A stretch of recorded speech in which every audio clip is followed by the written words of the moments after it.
بسم اللہ الرحمن الرحیم ایاک نعبد و ایاک نستعین ایاک نعبد و ایاک نستعین. اس پر حافظ ابن کثیر نے خوبصورت جملہ لکھا ہے. فرمایا کہ قال بعض السلف، آپ کے پاس لکھا ہے بھائی صفحہ نمبر 9، جو چیزیں لکھی ہیں وہ سمجھا کرو. بعض سلف نے کہا ہے الفاتحۃ سر القرآن وسرها هذه الکلمہ، فاتحہ قرآن کا راز ہے. سر، جہاں سر کا معنی خلاصہ، اور یہ کلمہ جو ہے ایاک نعبد و ایاک نستعین، یہ ہے اس فاتحہ کا سر، یعنی راز اور خلاصہ. ایاک نعبد و ایاک نستعین اصل میں عبارت تھی نعبدو کا، نستعینو کا. نعبدو کا ساتھ جلدی بولے، انشاءاللہ فاتحہ ختم کر کے چھوڑیں گے. نعبدو کا کیا معنی؟ تیری عبادت کرتے ہیں. نستعینو کا کیا معنی؟ تجھ سے مدد مانگتے ہیں. اصل عبادت یہ تھی. اس کے بعد مفعول کو مقدم کیا گیا. اب جب مفعول کو مقدم کرنے لگے، پہلے ضمیر متصل تھی، تو اب ظاہر بات ہے جب اس کو فعل سے جدا کریں گے تو متصل کو منفصل سے بدلیں گے. تو کیا بن گیا؟ ایاک نعبد. یہ کیوں ہوا، کیوں کیا؟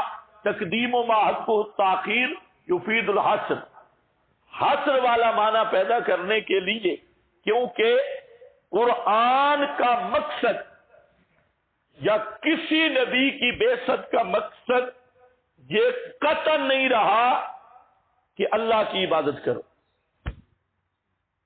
کہیں بھی نہیں رہا، بلکہ ہر نبی کی بعثت اور ہر آسمانی کتاب کی دعوت ہے توحید فی العبادت.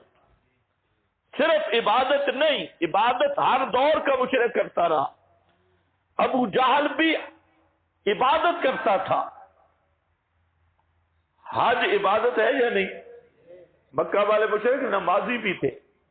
ما کان صلاتهم عند البیت، نمازی تھے.